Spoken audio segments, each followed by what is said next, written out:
Thank you for joining us into another webinar. So for this time, we're going to we are very lucky to have Jackie from Michael Page, which is a very famous international recruitment company, here to join us to give us some like tips and information about how to find a job during this pandemic.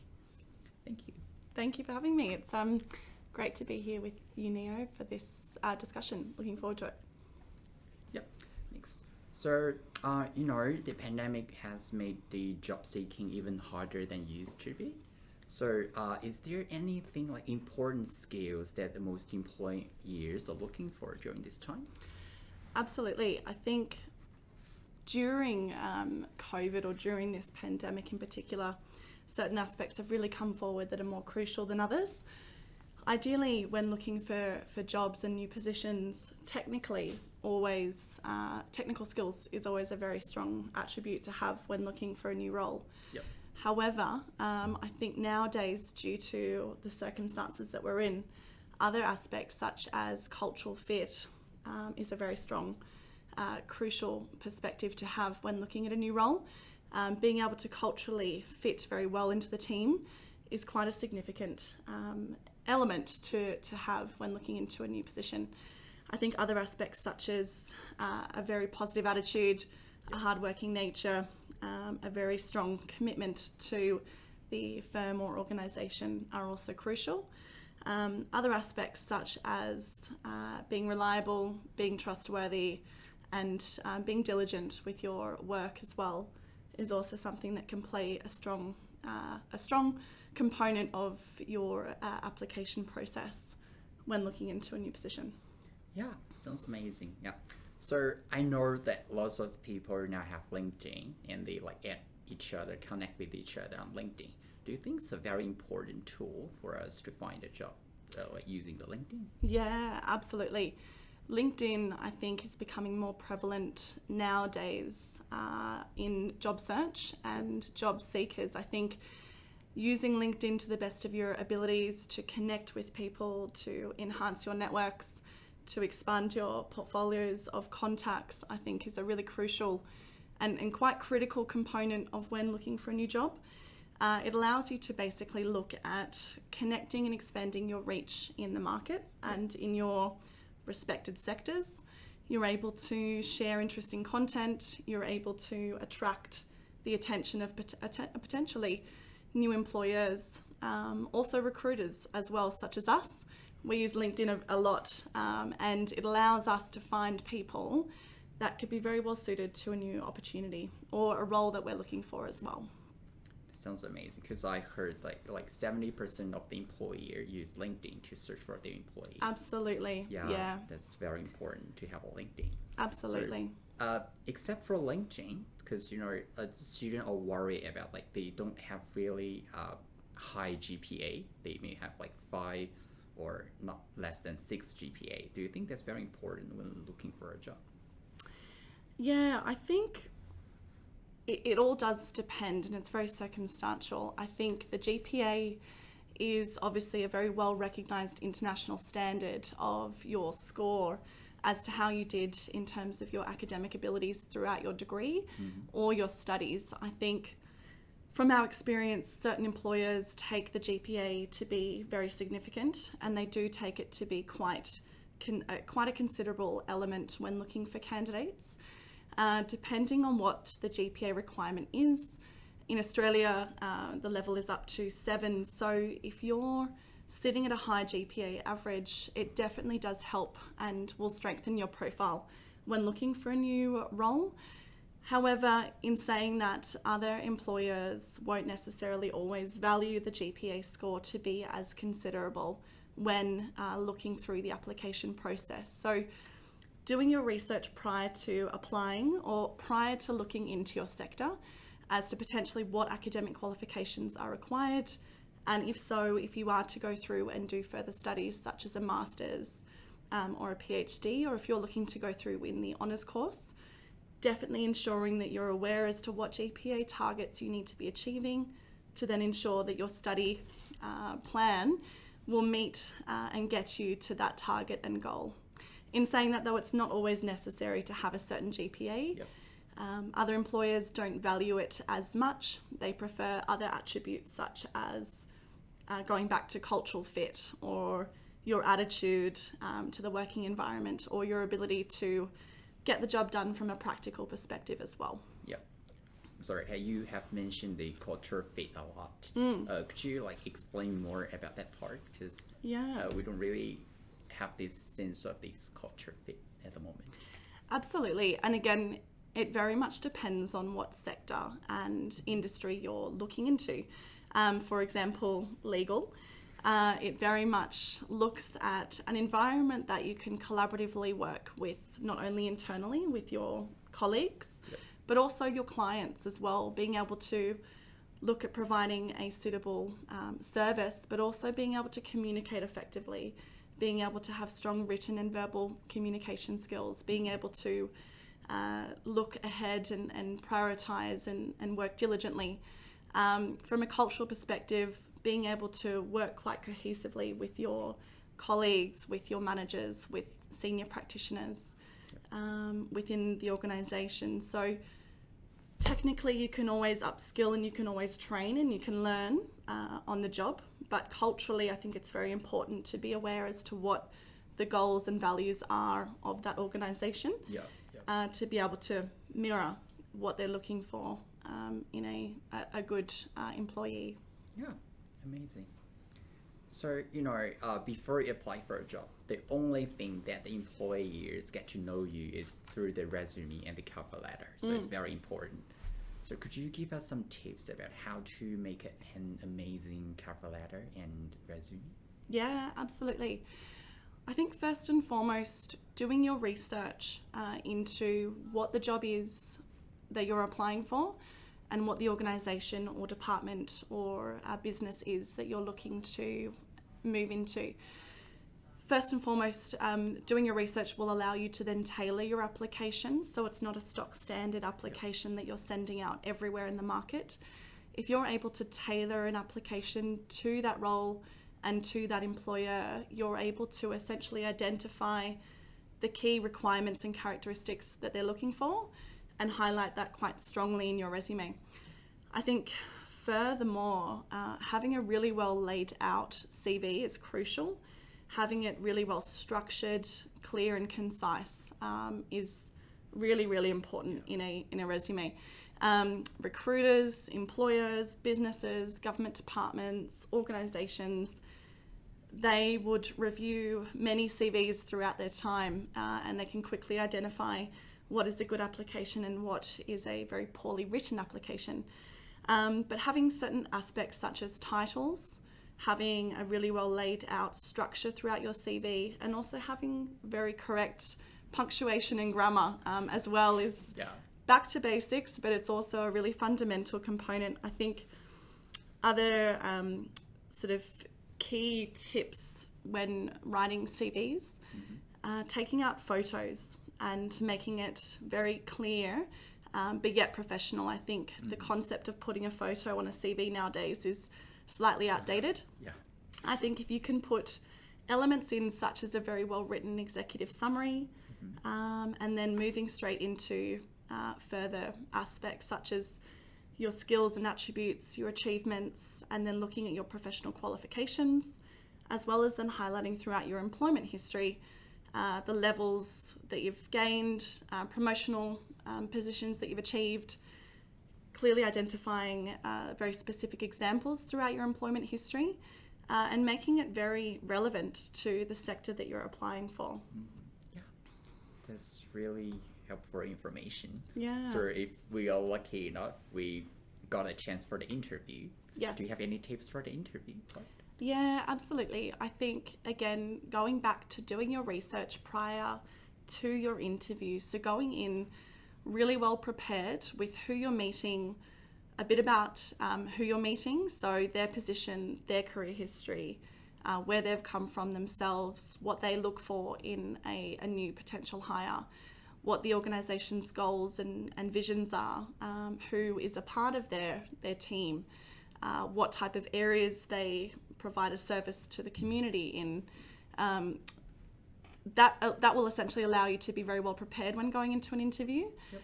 Other key sort of tips that you can do prior to an interview is researching the job very well and effectively to ensure that the key criteria is front of mind. So you can provide relevant examples from your own background to then successfully match what they're looking for. Separate to that, reviewing your own CV and application. So when speaking about your career, you can provide some really strong examples throughout your interview as they're front of mind, and you're able to recall quite effectively what some good examples are to highlight your achievements. Yep. So, maybe some students have achievements or, some events organizing experience or some internship. Does the internship experience or, the other experience very important for when you're applying for the job? If you don't have the internship experience, does that mean you already lose before you apply? Yeah, a very good question. I think it very much depends on, again, the industry that you're applying for. Mm-hmm. I think gaining an internship, or if you're looking to progress into a highly qualified or a very academically driven sector, such as finance or IT, law, psychology, for example, those sectors do require you to be very well rounded from not only an academic perspective, but also a practical perspective. So again, it very much depends on where you're looking to work in. But again, if it is more of an academic type, highly skilled sector, such as those mentioned just earlier, gaining an internship or a work experience program is, I think, crucial to your application process. It ensures that you've been able to gain the practical experience needed prior to then moving into the workforce full time. It highlights to potential employers that you're able to look at actively going to market, promoting yourself, working hard to gain practical experience. You're able to juggle your academic studies as well as your practical work experience programs. It develops networks, it develops connections. You're able to gain a real insight into your potential sector. And I think it does provide a really strong platform to then leverage when you are completed with your studies to then move into a full-time position within that discipline. So I think it definitely does help. But with that in mind, if you have not gained an internship or a work experience program prior to completing your studies, it's not detrimental, but it just means you need to be able to market yourself very well once completing your studies, looking into the workforce. Yep. So as you said, some of the occupation needs a lot of practical skills like finance, accounting. So if this student is doing, let's say he's doing accounting in the university, but he has very, very good experience in working in the government, working in the parliament, or working in a very high position in a company. But it's not for accounting, it's more like public relationship, business development. So it doesn't really help him or her to find the job as an accountant, right? Yeah, and again, look, I think it very much comes down to where you're looking and where you're applying. But again, the more experience you can gain, the better you'll be. But again, if you're not able to gain a work experience opportunity, looking at what else you can do to further provide strength to your profile. So any other training or skills or qualifications that you can do, any other courses you can do, if you can apply to other membership bodies, if you can join other groups that are related to your profession, and start to get some practical knowledge that way within your sector. Yep. So, okay. So, because I'm personally an international student, and ACT or most of the companies in ACT are working for the government, which sometimes need you to be a citizen or a permanent resident. Yes. The international student obviously not eligible for those jobs. So do you think it's very important to hold a permanent resident visa to find a job in ACT?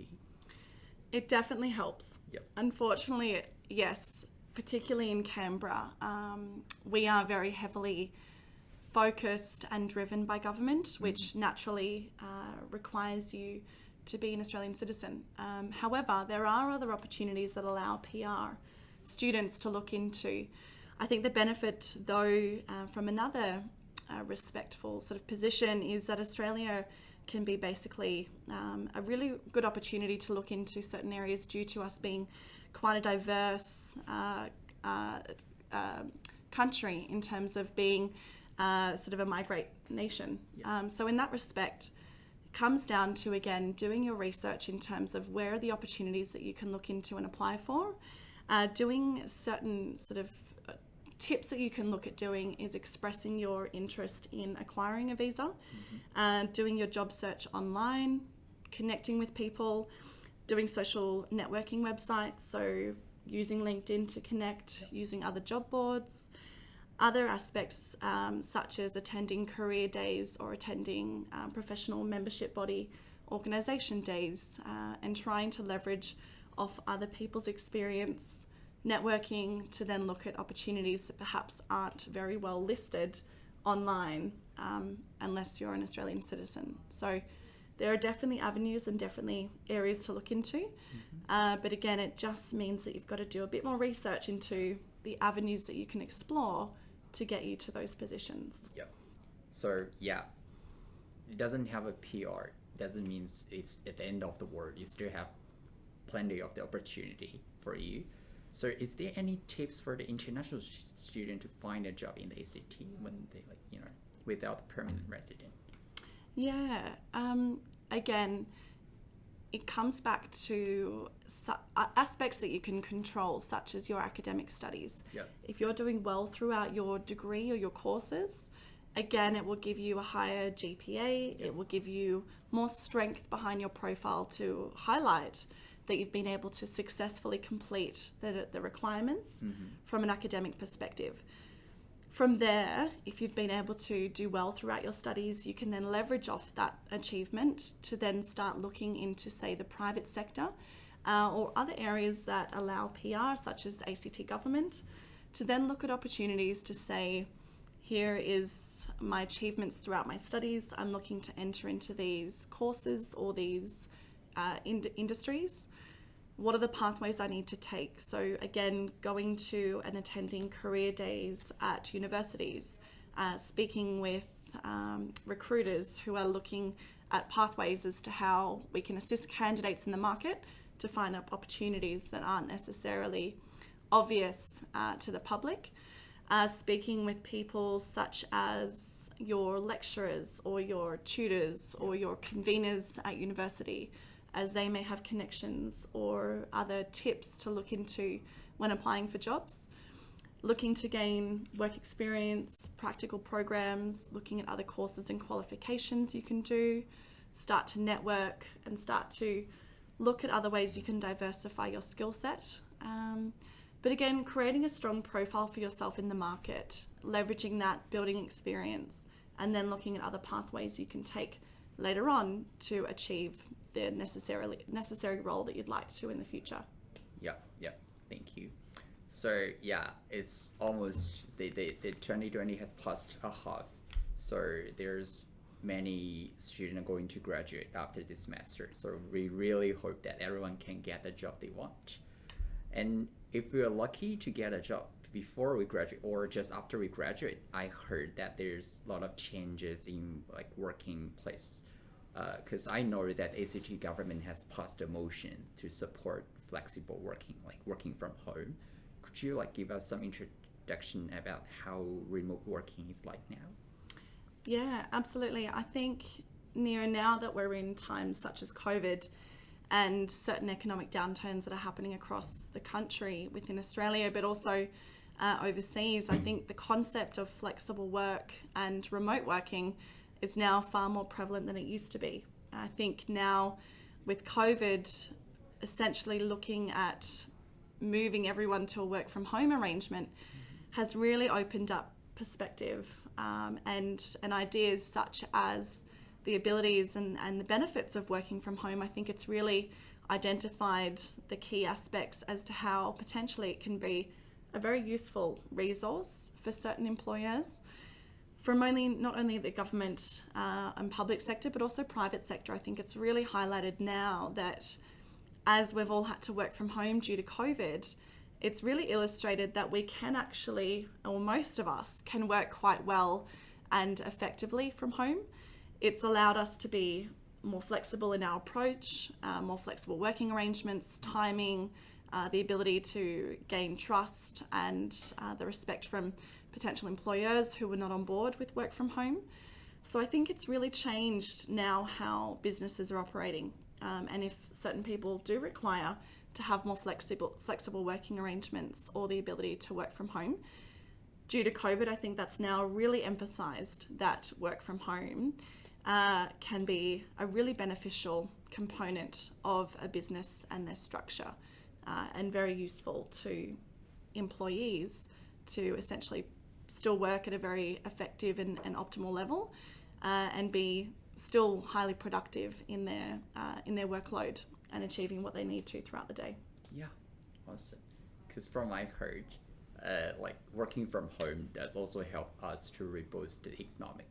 Because people working from home, they buy coffee, they eat at the restaurant near their home, so bring more customers to the local businesses. Yeah, that's still a good thing. Absolutely. Yeah. Absolutely. So as we know, there's some change, like flexible working. Is there any change for the interview process now? Yeah, I think, again, we're all in this sort of interesting time period where we're readjusting and we're learning new ways of operating and working, and what is perhaps a more effective and efficient way of running certain processes. That includes interviews. So I think now we're seeing a bit of a trend for employers to be doing interviews online, using online tools such as Zoom, Microsoft Teams, Skype, FaceTime, to now look at doing remote interviews. So it's now incorporating nationally based students or potential candidates in the market when they are looking for work. Say you're located in Sydney, wanting to relocate to Canberra for an opportunity. It's now provided a far more easier and more sort of cost-effective way of interviewing. So you're able to look at opportunities across Australia without having to travel the distance for an interview. I think we're really now leveraging the strength of what technology can do, and that is a big component as to how interviews are changing. So a lot more technology and capable resources from a remote capability are now being used within interviews. Secondly, I think other questions are being provided in interviews. So now looking at asking, are you someone that works well with a work from home arrangement? Are you needing part-time options? Are you needing to work flexible hours? What do you need from the organisation to be at your best? What can we provide as an organisation to ensure that you're working at your most effective level? I think candidates as well are becoming a lot more open to asking questions around those topics. I think before it was quite a topic that was never discussed in terms of what are your work from home options or what are your remote capabilities. Where now I think due to COVID, employers and employees are becoming far more comfortable within an interview stage to really ask some questions that were never asked before, such as those. So it has definitely changed, I think, the concept of interviews and recruitment processes across the board. Yeah, so this pandemic has changed a lot of things. It brings us the bad things, but it also brings us more opportunities. So don't be devastated. We still have more opportunity. We're lucky to born in this stage. Now we have developed technology that can help us to get in touch with other people, to work with your coworkers online. That's also something new and something more new opportunity for us. So yeah, I really hope everyone can get the job they're looking for, and we can get through this pandemic together. Thank you, Absolutely. Jackie. Yep. Yeah. Is there anything that you want to share with our audience? No, look, I think we've sort of covered, the main topics. I think generally speaking, though, it's a very hard time for most in the market, especially if you have been stood down or unemployed or finding it difficult to achieve a position. We have seen a huge decrease in opportunities. However, recent studies have just come out that Australia is in the best position in terms of a job opportunity growth perspective. We've had a 46% increase in new positions that have now become available over the last month since COVID hit us quite strongly at the start of the year. So that's a very good trend that we're seeing. So I think stay hopeful and look at ways that you can really sort of approach the market differently to how you were before, leveraging off connections and networks and the internet, social media, tailoring your CV, doing preparation before interviews, and just speaking with people, speaking with other people within the sectors to constantly develop knowledge and gain experience to then help when you're looking at work and job opportunities. Yeah, thank you so much, Thank Jackie, you for having joining me. us today. Yeah, the information you shared is really helpful. I hope you can use those information to find the job your dream jobs. And thank you for everyone for joining us today. If there's more questions, we're very happy to answer you. They can contact us through the different channels, and we are looking forward to hear from you. Thank you.